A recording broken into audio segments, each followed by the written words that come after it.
Hello বন্ধুরা, আজ আবারও চলে এলাম নতুন একটা ভিডিও নিয়ে। আর ভিডিওটা দেখে তোমরা হয়তো বুঝতেই পারছো আজ কিসের ওপর ভিডিও দেব। হ্যাঁ, ঠিক ধরেছো, আজ আমি আমার পাখিদের ভিডিও দেখাবো তোমাদের। দেখো, পাখিগুলোকে ককটেলগুলোকে নিয়ে যাওয়া হচ্ছে ডাক্তারের কাছে। কেননা দুদিন হলো না, হঠাৎ দেখছি ওর ডানার মধ্যে ব্লাড লেগে। তো তারপরে দেখলাম কি যে চোট লেগেছে বেশ অনেকটাই, মানে অনেকটাই রক্ত, না চারিদিকে লেগে আছে, এমনকি খাঁচার মধ্যেও রক্ত লেগে আছে। তো দেখো, চলে এসেছি, দেখা যাক পাখিটাকে দেখে কি বলে, সেই মতো এবার ট্রিটমেন্ট করতে হবে। কেননা এইভাবে তো রাখা যায় না। দেখতেও খারাপ লাগছে, ঝিমিয়ে আছে, খাওয়া দাওয়া হয়তো করছে কিন্তু ঝিমিয়ে আছে ও, যার চোট লেগেছে সে। দেখো হয়ে গেছে, আমরা আবার বাড়িতে ফিরে আসছি। তো দেখে বললো সেরকম কিছু না, নর্মাল, ওরা নিজেরাই কামড়াকামড়ি করেছে, ওই হয়তো ওকে ঠুকরে দিয়েছে দুজনকে, তো ওইভাবেই লেগেছে, সেরকম কিছু না, সেরকম কিছু ওষুধ দিতেও লাগবে না, ও হালকা হলুদ লাগালে ঠিক হয়ে যাবে। আর একটা যেটা বললো, পাখিগুলো না নিয়ে আসার পর থেকে না ভীষণ ভয় পেয়ে থাকে, এক জায়গায় চুপ করে বসে থাকে, ভয় পায়।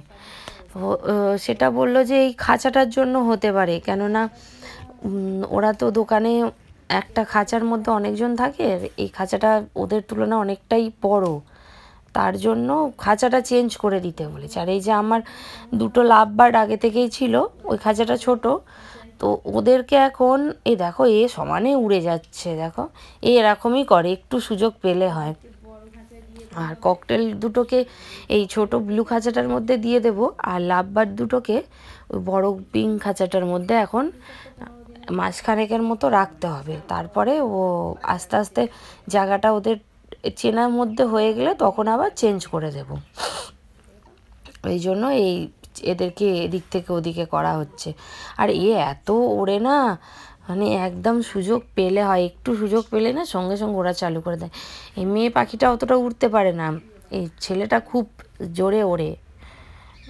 আর এই যে দেখো ওদেরকে চেঞ্জ করে বার করে দেওয়া হয়েছে, এবার ওদেরকে ওই খাঁচা থেকে এখানে দিয়ে দেওয়া হবে। আর একটা যেটা বললো যে একটু ভয় ভয় পেয়ে থাকছে, কেননা দোকানের মধ্যে ওরা যখন থাকতো ওখানে অনেক পাখি, তারপর মানুষজন থাকে না, তো এখানে ঘরের মধ্যে তো আমি একদম একা থাকি, আর তার জন্য না ওরা একটু ভয় ভয় আছে।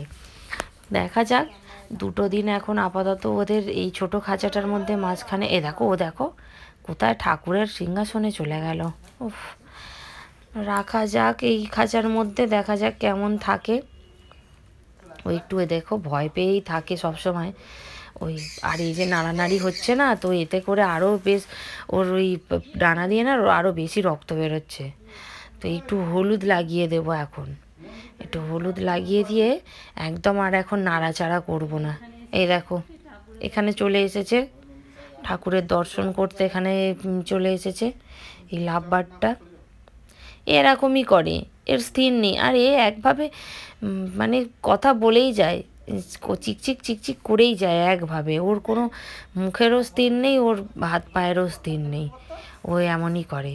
আর এরা না 1 বছর হলো আছে না এখানে, তো অনেকটা পোষ মানা মতোই হয়েছে। দেখো কি সুন্দর খাঁচার মধ্যে নিজে থেকেই চলে গেল, অনেকটা পোষ মানা মতো হয়ে গেছে, মানে ভয় পায় না। এই নতুন পাখি দুটো এত ভয় পাচ্ছে, মানে মাঝে মাঝে না কেঁপে কেঁপে ওঠে, মানে দেখলে বোঝা যাবে যে কাঁপছে। আর এই দেখো ও তো, আর আমি একটা নিজের হাতে একটা দোলনা ওদের জন্য তৈরি করে দিয়েছি, সেটাও দেখাবো তোমাদের কাছে। আর এইভাবে দেখি রেখে দুটো দিন কিভাবে রাখা যায়, যদি ভালো হয়ে গেলে তো ভালোই হয়। এই যে দেখো ওদের আবার একটা বক্স, এটা দোকান থেকেই বলেছিল একটা নিয়ে গিয়ে লাগিয়ে রাখতে, কেন অনেক দিন হয়ে গেল তো পাখিগুলো নিয়ে আসা হয়েছে। দেখো কীরকম চুপ করে বসে আছে, অনেকটাই চোটটা লেগেছে না, তারপর থেকে একদম চুপ হয়ে গেছে বেচারি। আর যার চোট বেশি লেগেছে ও না মেয়ে পাখি, আর যেটা চোট করেছে ওটা ছেলে ছিল। সবসময় তো থাকা সম্ভব না, আমরা বাইরে বেরিয়েছিলাম সেদিন কোনো কারণে, তো রাতেই ওই অবস্থা। এই দেখো এই দোলনাটা আমি নিজের হাতে ওদের জন্য বানিয়ে দিয়েছি, একটা ছোটো কাঠের টুকরো দিয়ে আর তার দিয়ে বেঁধে এই পুঁতিগুলো ছিল এইগুলো দিয়ে আমি দোলনাটা নিজেই বানিয়েছি।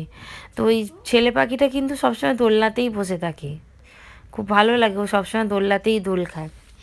দেখো কথা বলছে কিরকম চুপ করে শুনছে, বোঝে হয়তো যে আমার ভালোর জন্যই ওষুধটা লাগিয়ে দিয়েছে, যাই হোক কিছু হবে, চুপ করে শুনছে।